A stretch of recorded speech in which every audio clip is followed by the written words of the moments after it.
This is a short video to ask you, if you're parents, to demand that your school teaches about climate change and sustainability issues. And I'm going to make that very clear as succinctly as I can shortly. But why should you listen to me? Why should I have anything to say about it? Well, I've studied nature and culture continuously all my life and continue to do so. If you looked around my flat, you would see a library of diverse books, from the conservation of neotropical forests to the making of mankind by Leakey to Bedouins and the desert. The list is extremely long. I've also been to many different places and I have searched for the truth and wanted to learn about the truth of life.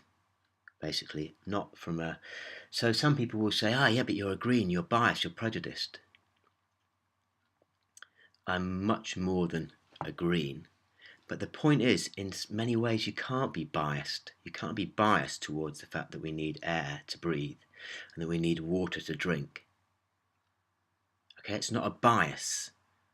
It's the only possible sanity. Whereas you can be biased towards space travel, Ferraris, and making lots of money. That's not a helpful thing, and we'll go into that later. So why should we cover climate change and sustainability in schools?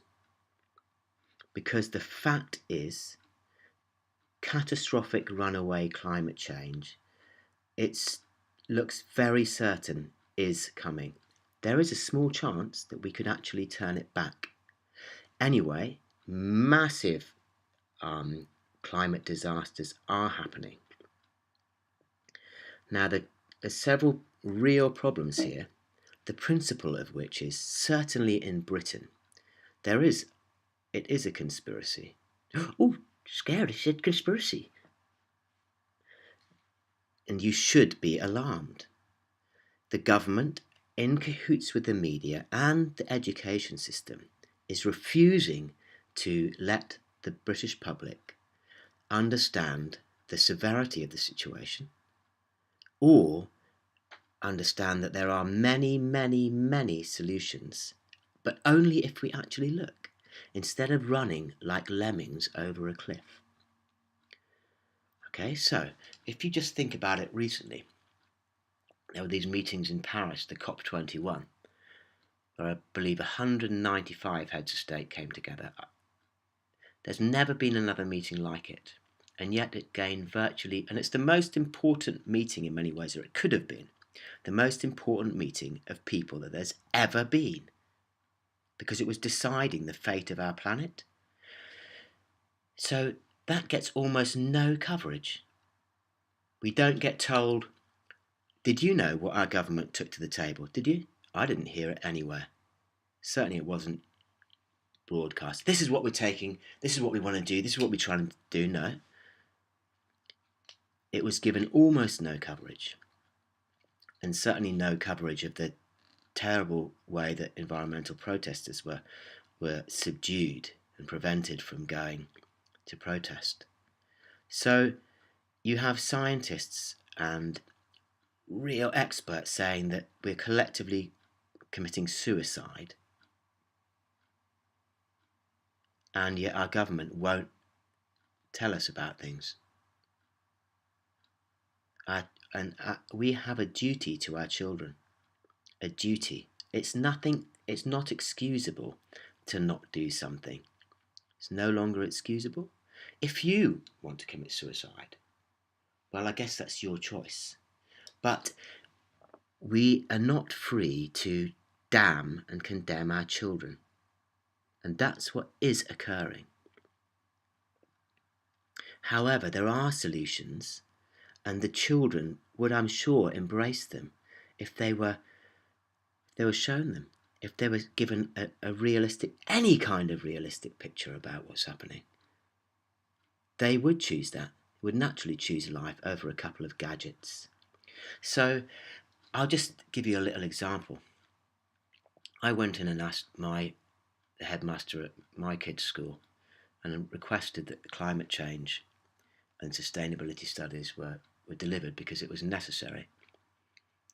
And that didn't occur. So, but during this time of COP21, shortly after, this British astronaut goes into outer space, and the BBC and Scools have gone absolutely raving mad almost about this bloke, how important it is for Britain, how important it is for the future, how important it is for the kids.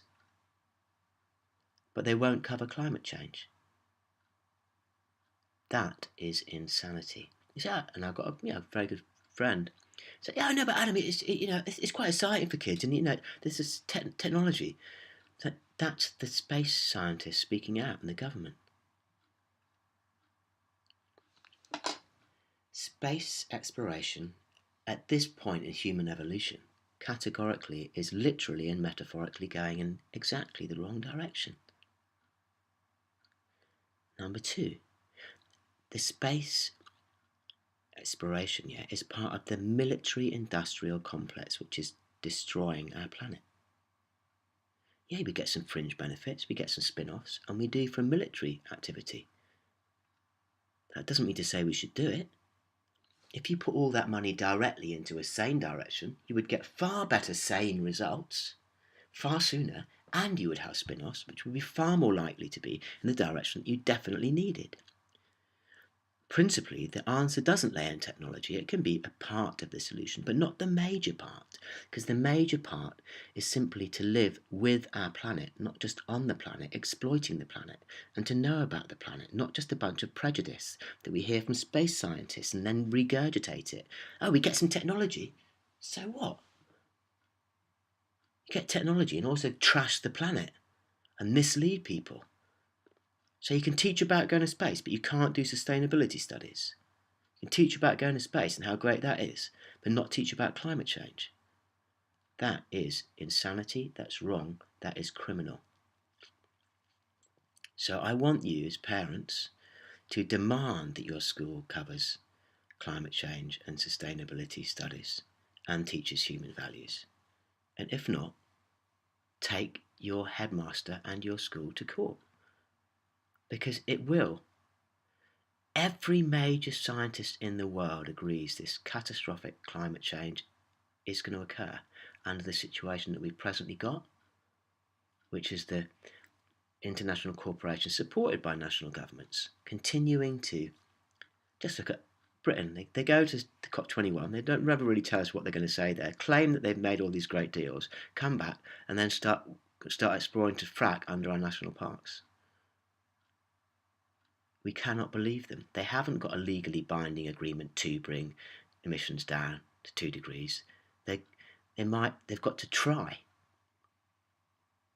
Do you honestly think they're going to do it? You honestly think the USA is going to do it? China hasn't even just said, no, we're not even going to peak till many years down the road. I think India's going to do it. Britain certainly isn't. So if you love your children, if you give a damn about your children, you have to look a bit further than just feeding them today. Because the truth is, we aren't being told the truth. At the moment, we're told, oh, it's everything or nothing. That's not very true. That's not very wise. If we go to renewables, the lights will go out. What? You're saying that all the lights will suddenly go out? That's a lie. We might have to ration. We rationed in the Second World War. If you think about it, most of the world is still poor, but their governments and to some extent some of the poorer people naturally want to come up a bit because they see that there are people who are richer. Okay, but even just with the people who have got a richer lifestyle as it is, the earth can't support us, so it can't support that. So if the truth is that we in the rich West actually have to come down a bit in order that the others can come up a bit. And we need to meet halfway, not bring everyone up to a Western style lifestyle, because that's impossible in anyone's wildest dreams. At least anywhere near the present situation. So as I've said, I'm not against any form of technological evolution. It should just be guided by sanity and going in the same direction. Instead of putting this money into space research and military research, put it all into renewables. We could have incredible results. They probably already exist, but are just being squashed by these corporations which want to make more money. You can't make so much money off the power of the sun. You can't have a monopoly over it. Don't you get it?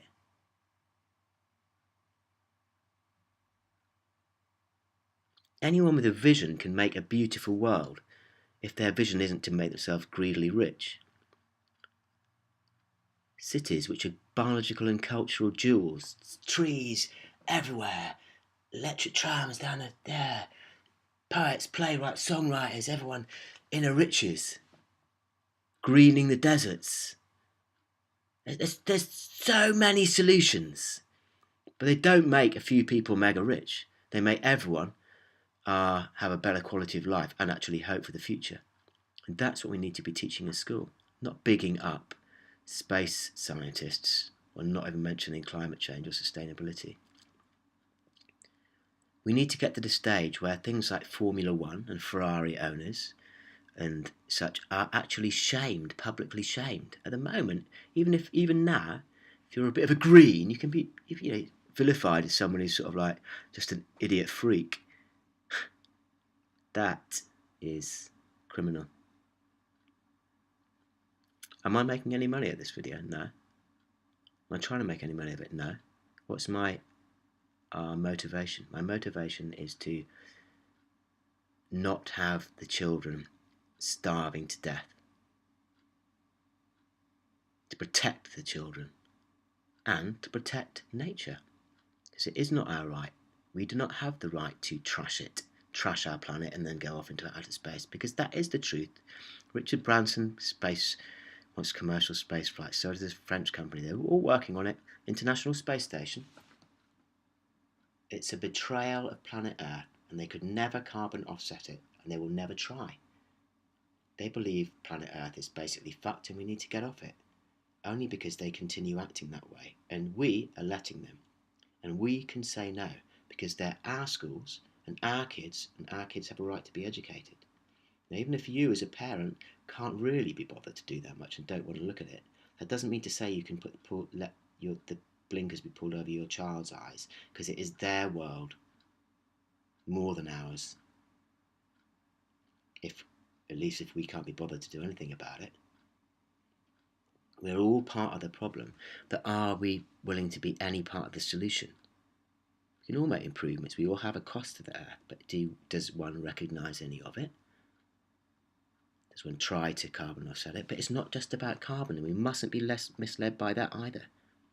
When people just put things, instead of seeing it from, I take care of the earth, I take care of nature, I take care of the children, now you can get sanity. But if you just put it down to one angle, one bunch of statistics and one thing, climate, then however you get there, they justify it.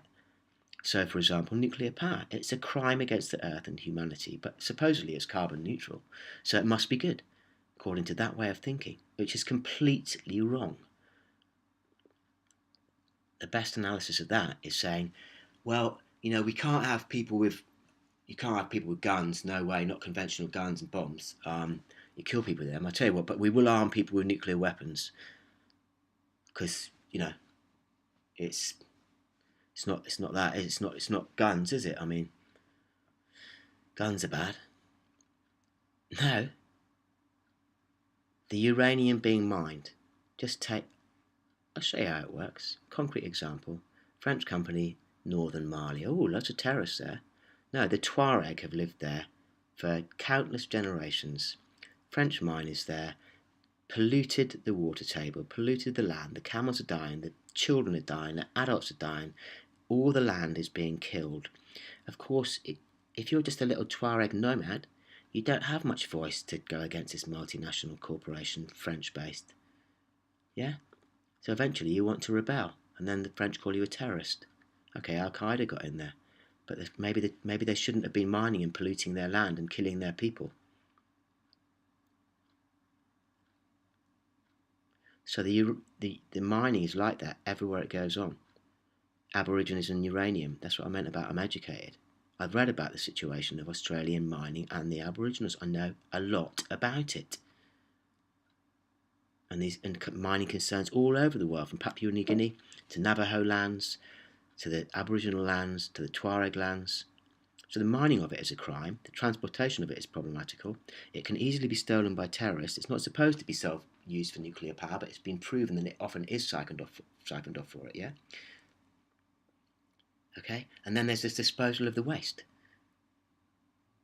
So, and then there's the fact that there's catastrophic climate change is occurring. Some of these nuclear power stations are on fault lines, so we're going to get more and more disasters, which we're less and less able to deal with.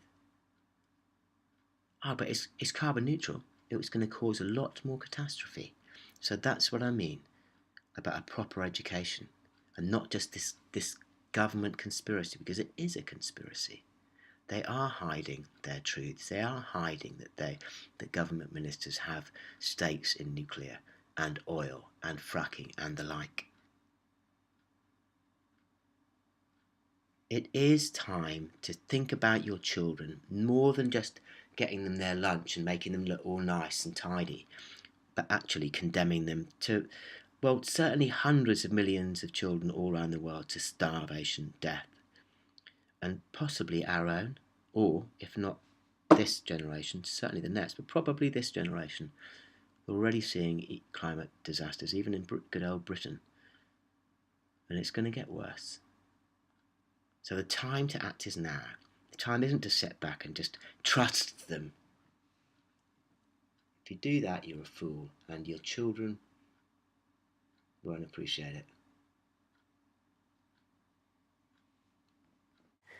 Good day. This video was made just after COP21. It still stands today. There's a couple of errors. I say siphoning off into nuclear power, I meant nuclear arms. And I also suggested that our schools and headmasters be taken to court if they don't teach climate change. But I think it's the ministers. The headmasters probably haven't necessarily got any leeway. I don't know. Personally, the headmaster of my kid's school, I don't think they're going to teach it, but they're a very nice person. They probably haven't got much wriggle room. So I can't really blame her. Finally, I know that people don't really like to face facts, and they will say, oh, it's so negative. You have to face the negative in life, and it's a responsibility. But my heart is full of tremendously joyful things. If anyone would look down my Apache Wall Scout channel, you see thousands of songs. I love so many things in life. In fact, it's because I have so many loves in life, so many passions, so many interests. I love my children so endlessly that it gives me courage and will and a reason, multiple reasons, to take care of life, to take care of planet Earth. But it does require this serious and knowledgeable challenge to the status quo. 6 of the top 10 companies, corporations, are oil and gas extraction, yeah? Saudi Aramco, the Saudi Arabian company. Okay, probably the richest company in the world. They are not known for environmentalism, taking care of nature, or human rights. Okay, we have to stop them. But the USA and Russia, these countries trying to renege on climate commitments, we have to take it entirely out of the hand of business and governments as we know them now, because they aren't giving us a future. But that's the negative. But I am someone with far more of the positive than, I don't know, most people I know. Because their positive is just based on just pleasing themselves. No, sing for nature, dance for nature, do surf for nature, do everything for nature. There's so much to live for. But we have to save the planet first, otherwise there won't be anything to live for.